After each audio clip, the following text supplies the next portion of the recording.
दुआ कबूल नहीं होती और क्या ऐसी वजूहत हैं, क्या क्या हम तरीका अपनाएं जिससे हमारी दुआ हर एक दुआ कबूल हो। तो अल्लाह का पाक नाम लेकर शुरू करते हैं जो दिलों के भेद खूब जानता है। अल्लाह ताला ने दुनिया और आखिरत की कामयाबी अपने रसूल सल्लल्लाहु अलैहि वसल्लम के तरीके से पूरा करने में रखी है और हमें अल्लाह ताला ने आप सल्लल्लाहु अलैहि वसल्लम की इत्बा का हुक्म दिया। लिहाजा पूरी उम्मत पर लाजिम है कि जिंदगी के हर शोबा में रसूलुल्लाह सल्लल्लाहु अलैहि वसल्लम की इत्बा करें और इंसानियत को अल्लाह की तरफ बुलाएं ताकि दुनिया और आखिरत में फलाह नसीब हो। दरअसल दोस्तों, अगर हम दुआओं के मफहूम पर गौर करें तो हमें मालूम होता है कि इससे मुसलमान के दिल में अल्लाह ताला की अजमत और बड़ाई और अपने लिए आजिज़ी और इंसारी पैदा होती है। अल्लाह अकबर। तो अब आते हैं कि दुआ की फजीलत क्या है। हदीस और कुरान और हदीस की रोशनी में इंशाअल्लाह मुख्तसर करके बयान करेंगे।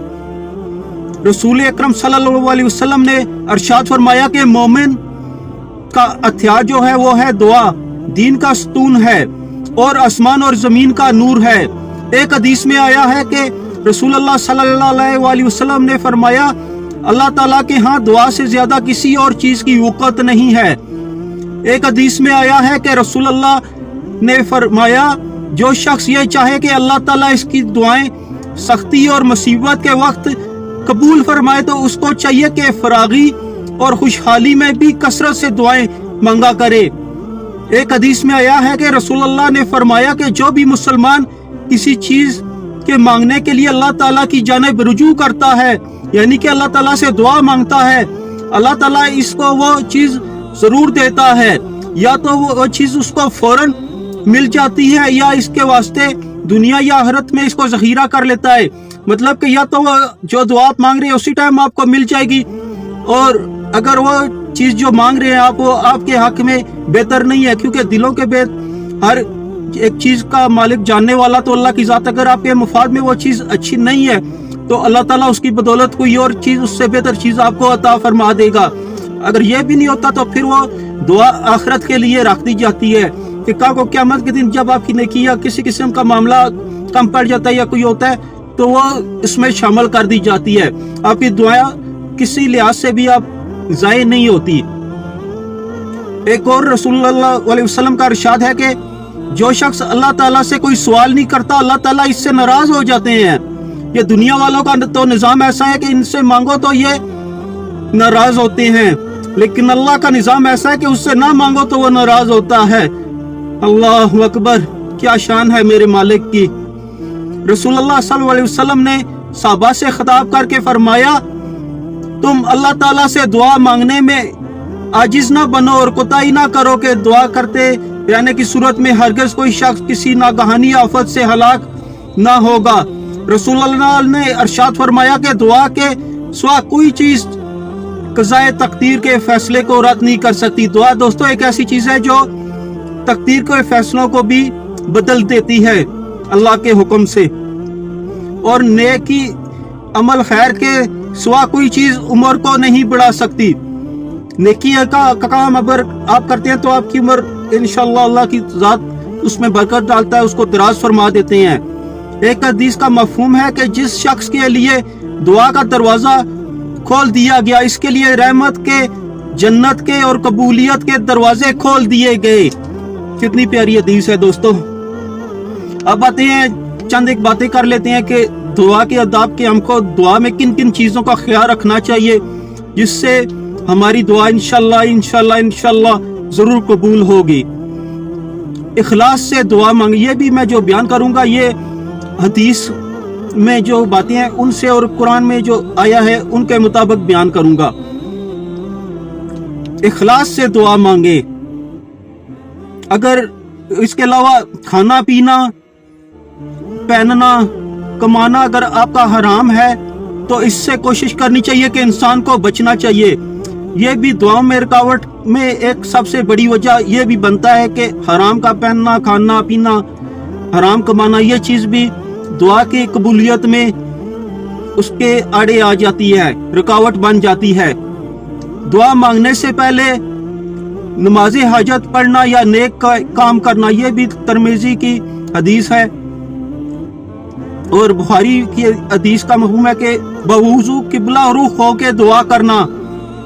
दुआ मांगने के लिए पहले अल्लाह ताला की हम्द व सना बयान की जाए और इसी तरह अव्वल और आखिर नबी करीम सल्लल्लाहु अलैहि वसल्लम पर दुरूद भेजा जाए। दोनों हाथ फैलाकर दुआ मांगना, ये भी अबू दाऊद की रिवायत है। ये जो भी मैं बयान कर रहा हूँ या हदीस से बयान कर रहा हूँ या कुरान की आयत से बयान कर रहा हूँ। दुआ मांगने में आजिज़ी और इंकिसारी इख्तियार करना, यह सूरह अराफ में आया है। गिड़गड़ा कर दुआ करना, गिड़गड़ा कर दुआ करने से मतलब है कि वो रो कर दुआ करना अल्लाह से। अगर रोना आपको नहीं आ रहा तो कम से कम इंसान को रोने वाली सूरत इख्तियार कर लेनी चाहिए। अल्लाह अकबर।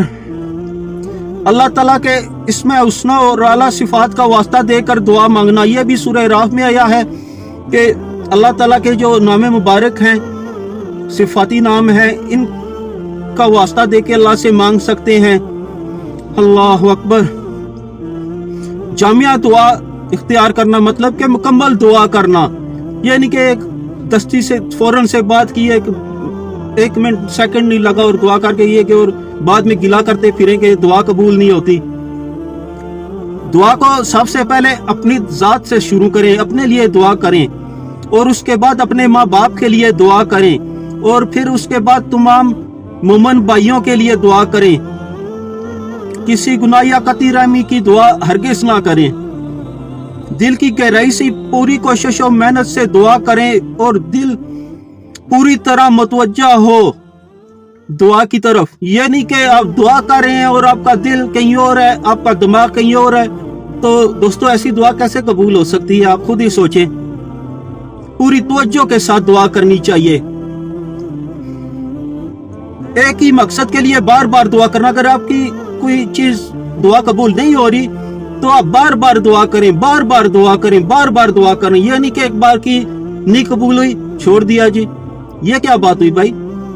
बार बार दुआ करनी चाहिए अल्लाह से। यह भी बुखारी और मुस्लिम में आया है। अपनी तमाम हाजतें छोटी हो या बड़ी हो, मामूली हो या बड़ी हो, जैसी भी हो, अल्लाह से मांगो पूरे यकीन के साथ और कतई तौर पर दुआ मांगना कि अल्लाह ताला ये दुआ यकीनन कबूल करेंगे। हमें इस बात पे पूरा यकीन होना चाहिए कि हम अल्लाह ताला से जो भी दुआ कर रहे हैं ये अल्लाह की साथ हर हाल में इंशाल्लाह यकीनन कबूल करेंगे। ये हमारा इस चीज पे पुख्ता ईमान होगा तो हमारी दुआ में असर होगा और कबूल होगी। अल्लाह अकबर। दुआ को फारिग होकर दोनों हाथ मुंह पर फेरना, यह भी अबू दाऊद की एक रिवायत में आया है। दुआ की कबूलियत में जल्दबाजी ना करें।